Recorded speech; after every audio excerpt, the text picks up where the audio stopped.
Doctor Tamilisai Soundararajan நான் அடிக்கடி சொல்வதுண்டு. என் பெயரில் மட்டுமல்ல, என் உயிரிலும் இருப்பது சவுந்தரராஜன். ஆக அவங்க சிறுநீரக மருத்துவர். மிக பிரபலமானவர்கள். மிக பிஸியான டாக்டர். நான் மருத்துவர் தான். ஆனா மருத்துவ தொழில் செய்யாத ஒரு மருத்துவர், அரசியல்வாதி. அவர்கள் முழுமையாக நோயாளிகளை பார்க்கிறார்கள். நான் எனது அரசியல் வேலையை முழுமையாக பார்க்கிறேன். எந்தவித பிரச்சனையும் இல்லாமல் எங்களது வேலைகளை நாங்கள் முழுமையாக பார்த்துக் கொள்கிறோம். அவங்க சொன்னாங்க மந்திரம் அப்படின்னு சொன்னாங்க. மூல மந்திரமே எனக்கு தமிழிசை தான். சில பேருக்கு வீட்டுக்காரர் பேரை சொன்னாதான் மனைவி பேர் தெரியும். சில பேருக்கு மனைவியின் பேரை சொன்னாதான் வீட்டுக்காரர் பேரை தெரியும்.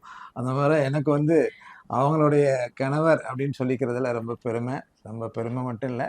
திருமணம் ஆனதுலேருந்து நாங்கள் எங்களுடைய மன வாழ்க்கை இனிதாக சென்று கொண்டிருப்பதன் ரகசியமே ஒருவரை புரிந்து வைத்து கொண்டிருப்பது தான். நான் அவங்களுடைய ஆர்வத்துக்கும் நேரத்துக்கும் திறமைக்கும் குறுக்கு நிற்க மாட்டேன். அதே மாதிரி என்னுடைய நேரத்துக்கும் அவங்க குறுக்கு நிற்க மாட்டாங்க. பல நேரங்களில் இவங்க கவர்னராக இருந்தப்போ கூட அந்த நேரத்தில் ராஜ்பவன் ஹைதராபாத்தில் இருக்கிறப்போ எனக்கு நிறைய பேஷண்ட்ஸு ஃபோன் பண்ணுவாங்க. என்னுடைய ஃபோனை எப்போவுமே சுவிட்ச் ஆஃப் பண்ண மாட்டேன்.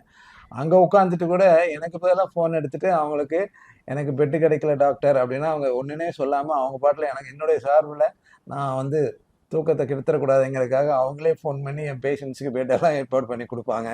அந்த விதத்தில் ஒற்றுமையாக நாங்கள் செயல்படுறோம். நேரம் காலம் அறிந்து எதை செய்ய வேண்டும் என்பதை நான் கற்றுட்டதே என்னோடய கல்யாணத்துக்கு அப்புறம் தான். கல்யாணத்துக்கு முன்னால் இருந்தது பண்ணதை விட கல்யாணத்துக்கு அப்புறம் தான் அவங்க ஒரு குடும்பத் தலைவி, தாயார், அரசியல்வாதி, பொறுப்பானவர், பொறுப்புள்ளவர் என்பதை எல்லாம் உணர்ந்துட்டு எல்லாத்த விட இது எக்ஸலன்ட் ஒய்ஃப். திடீர்னு எனக்கு ராமச்சந்திராவில் வேலை பார்க்கும் பொழுது 12:30 மணிக்கு திடீர்னு மதியானம் ஃபோன் வரும். எங்கன்னா அவங்க டெல்லியில் பிஜேபியோட எக்ஸிக்யூட்டிவ் கமிட்டி மீட்டிங் போயிருப்பாங்க. அங்கேருந்து ஃபோன் வரும். என்னென்னா என்ன கார் இன்னும் போகலை, குழந்தைக்கு இன்னும் சாப்பாடு போகலையா அப்படின்னு கேட்பாங்க. அங்கே உட்காந்துட்டு கேமராவிலே பார்த்துட்டு அந்த பிஸியான நேரத்துலையும் உட்காந்து குடும்பத்தை கவனிச்சுக்குவாங்க.